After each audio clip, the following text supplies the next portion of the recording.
Nick Cage, possessed animatronics coming to life, and a whole lot of blood and guts. What more do you want? Let's break down Willy's Wonderland and discuss if it does live up to the hype that it had pre-release. Well, this movie is clearly inspired by Five Nights at Freddy's, but it did deliver the absurd, but with sadly little of signature Nick Cage insane acting. The actor turned producer toned it down heavily for this movie, which on the surface seemed like a slam dunk for the most over-the-top Nicolas Cage performance to date, except it's a wise move considering the movie becomes even more far-fetched than its clear inspiration. Welcome to Superhero Nexus, and if you enjoyed the movie, then please do drop a like down below and subscribe with notifications on to never miss a video. There will be spoilers in this video as we break down this bizarre movie. We open with two people inside Willy's Wonderland, who we would later learn were part of an elaborate sacrificial plan to appease the possessed animatronic characters of Willy's Wonderland, and clearly they did not survive the night. We'll then see the next mark and victim of the town, known only as the janitor, played by Nicolas Cage. He is the strong silent type in a curious take on the traditional silent horror villain, except here he is the good guy and here to go ham on the characters of Willy's Wonderland. The spike trap laid by the sheriff bursts his tyres as he decides to take a sip of the drink in the back of his car and gets taken into town by what we think at first is a kind stranger willing to help him do up his car. However, the mechanic is simply part of the con to lure people to Willy's Wonderland to offer as a sacrifice in Hayesville. While we see this, we also see a girl pouring gasoline to burn down Willy's Wonderland.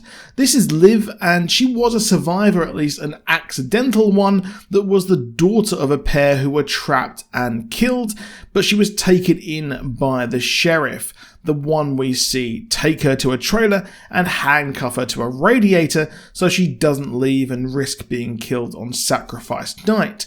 The janitor is charged way over the odds for his car repairs, and conveniently there is no internet or ATM, and is offered to work his fee off by cleaning up Willy's Wonderland, which was the plan of the mechanic, the sheriff, and Big Tex, the owner of Willy's Wonderland, all along. He arrives as there's graffiti on the front hinting at the sordid and awful past of this demonic pizza and play place. While our boy the janitor gets ready, Liv is liberated by her friends who have a plan to go in and destroy the slaughter factory once and for all. The mates were seriously underserved in this movie. Had it started with them and Cage being the perceived killer at first, before they find he's on their side, I think it probably would have worked a lot better. They are just simple cannon fodder, and to be honest, horror and slasher movies have moved far beyond that, going beyond the meta and the fourth wall at points. The janitor gets to work, but stops for some play of pinball and drink his punch drink, which I personally think may give him powers to become a badass. He takes it every so often and even needed it before facing off against the weird tongue monster. He was told to take breaks, which he did, and considering the ending, I expect there is more to the janitor than meets the eye. Now, powered up, he kills one of the monsters, which looks like an ostrich, which he dispatches with ease. After it threatened to kill him, he rips it out the spine as we cut to the police station as the sheriff has called in backup considering she is in on the sacrifice.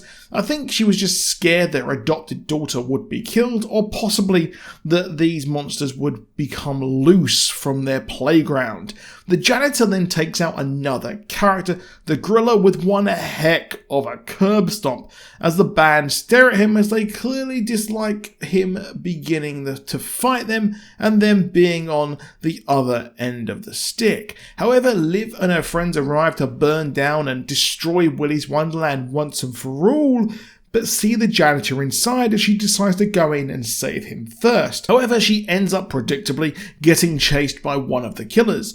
Her friends debate going in later as the janitor goes to help her, but half do and half don't, but this is a moot point as they fall in via the roof. We finally learn the true history of the place, as it was created by a serial killer who hired fellow killers to work there, and they killed families inside the super happy fun room, seemingly on birthdays, which is beyond dark. However, the police slowly caught wind what was going on, and that people were going missing, and learned the true reason for this place, but the killers committed a satanic ritual of transference to send their soul and consciousness into another body, except they went into the characters of Willy's Wonderland. We later learn that shortly after Tex bought it and reopened it, weird things happened as kids were harmed, killed and taunted, and he decided to close it and maybe even try and burn it down or get rid of it.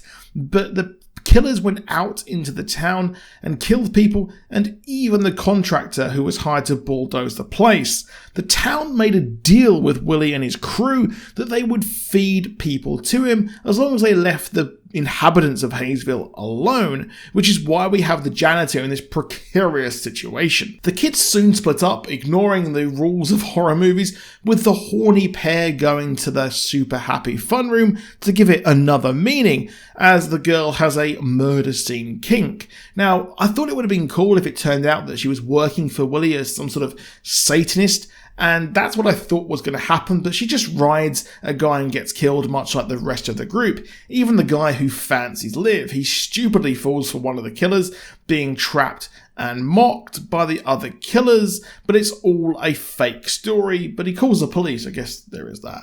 Most of the movie feels like an early 2000s slasher movie, which just went heavy on the gore and added more sex and dumbed everyone down.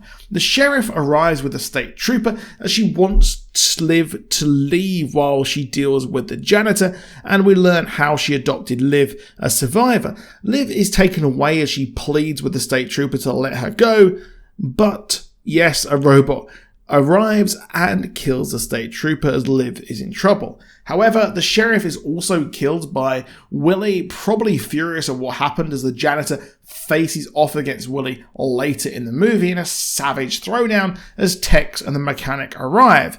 His car is there and the janitor leaves as Tex is happy that it's all over, and we see Liv and the janitor leave together, hinting that perhaps a sequel may happen.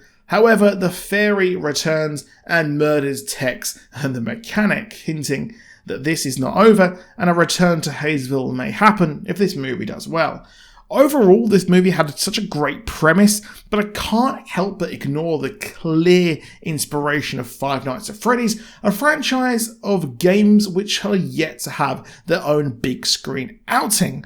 This was incredibly light on the scares, with there not being a single one at all and just relying on gore and horror, which felt very weak. It felt like a movie out of time, and had this come out in the early 2000s or late 90s, I think it would have actually done pretty well. However, horror has moved on heavily, with Blumhouse reinventing the wheel with almost every movie, with great ideas, and A24 also having some superb horror movies with the likes of St. Maud, which I will also have a video on my channel.